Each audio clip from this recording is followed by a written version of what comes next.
Hi everyone, this is Wayne Rivers at Performance Construction Advisors, where we build better contractors. This week I want to talk about the specifics of trust in construction. Where did this come from? Lisa and I have a place that's out in the sticks, it's in the middle of nowhere, and she took our dog to the vet. And we'll put up a quick picture of our dog. He's such a good little boy. For you dog lovers out there, you'll see he's just a great little mutt. He just couldn't be a better fellow. But anyway, she took him to the vet in this remote place. And she said, here's my debit card. And they said, oh, our credit card thing isn't working. Just call us tomorrow and give us your card number and we'll register it then. And she came home and she was like, oh my gosh, this would never happen in Raleigh. This, she was just talking about trust. These people, small town, it's a small town value, an old-fashioned American value. I don't know what it is, but it was a value. And that value was trust. She was expressing a value that their small vet practice had. And then a couple of days later, we're walking a little boy. Such a good boy. And we're walking in another little town in eastern North Carolina.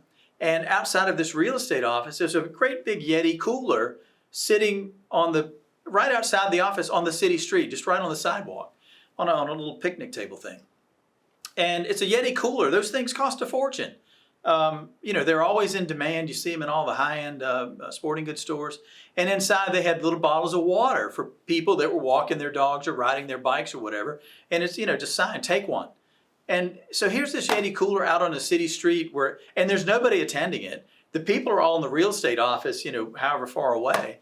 And Lisa and I, well, there's another example of trust. They just trust that they're going to provide this nice little community service and nobody's going to come along and steal their Yeti cooler. Again, couldn't happen in Raleigh. We don't put out a Yeti cooler in front of our building, that's for sure. Okay, now what about this is important to you? Well, trust is the currency that runs through every transaction we make, whether personal or professional.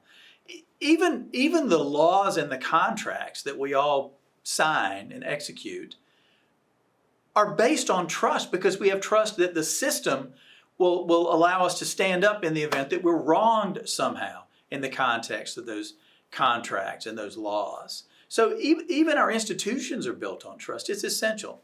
So now what specifically is trust in the context of construction? There are 6 components. How about that? Did a little internet research. 6 components in construction that make for trust. And some of them are pretty self-explanatory, some not so much. Honesty, number 1. 2, reliability/consistency. Number 3, the delivery of outcomes, which is competence. So in other words, people believe, they trust you, that not only can you start the project, you can also finish it effectively. 4th, communication and transparency in communication in particular. 5, fairness, win-win, that makes sense. And 6, compassion. When I think of compassion in construction, Kevin Albanese has a great explanation of safety in construction. And compassion's a piece of it. He said safety is all about courage and grace. 2 things, courage and grace. The courage to call out unsafe situations when you see them. And the grace to accept when you're called out that maybe you could have done a better job. And I think that compassion to me is in the grace part of it. I think Kevin's analysis of safety is absolutely brilliant and on point, but compassion is certainly an element of it. Okay, honesty. We mentioned the Stockdale paradox in a recent vlog. Honesty means, this is kind of the definition in the context of construction, information that reflects the real situation. So Stockdale paradox, brutal facts, with the faith you're going to prevail in the end. Honesty in construction is the real situation. That means the truth, whether it's good or bad in the short run. Reliability, we talked about that being reliability and consistency all the time. 100% of the time reliability. You can't, it's like the media a few years ago were talking about mostly peaceful protests when things were on fire in the background. You can't be mostly reliable. You can't be 82% reliable. You've got to be reliable and consistent 100% of the time. Trust is first given at the individual level, person to person. That makes sense. Eventually, it can expand to the institution, to your organization and company. So I can work with a construction firm where I trust this project manager or that superintendent, but not all of them.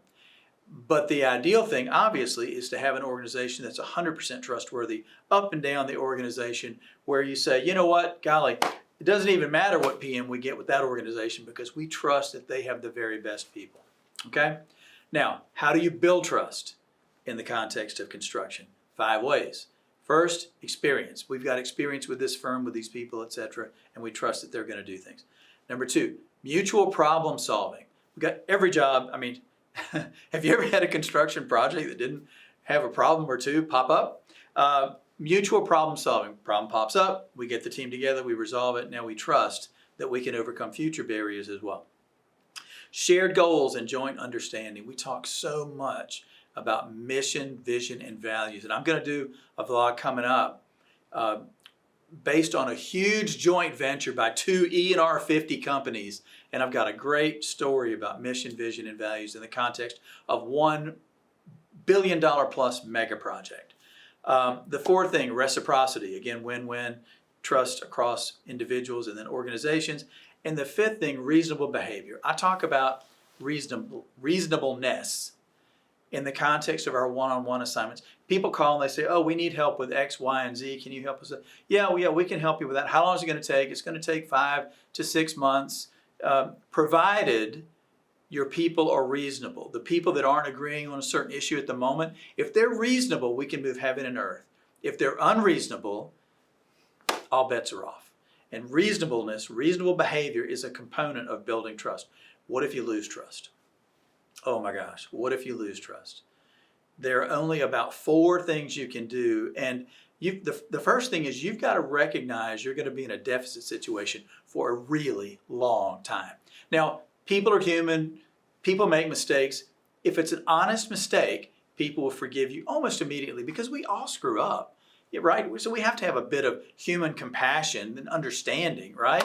But if it's a trust violation, if it's a lie, if it's a misrepresentation, whatever, you're going to be in a trust deficit for a long time. And it's like being in a race and you're always trying to catch up. It's exhausting. It really is. But it's a fact. If you screw up and you lose trust through your own actions, you're going to be in a trust deficit for a really long time at the personal level and at the professional level. Number 2, you got to admit you screwed up. You got to be perfectly honest with all the parties associated. The 3rd thing is you've got to make amends directly. You have to go to each of those individuals and you have to say, I screwed up and I really regret my actions. And here's what I'm going to do to not have those actions happen again. And I beg for your forgiveness and understanding. And the 3rd thing is see the 5 behaviors above. Reasonable behavior, reciprocity, etc., just as we talked about. So what do you think? In the context of construction, how do you define trust? And how do you earn trust? Have we missed anything here? Have we missed anything obvious? Let us know in the comments and share with us, please. And don't forget about boot camp. We've got August coming up in Denver, October coming up in Raleigh. Contact Charlotte for more about boot camp. This is Wayne Rivers at Performance Construction Advisors, where we build better contractors.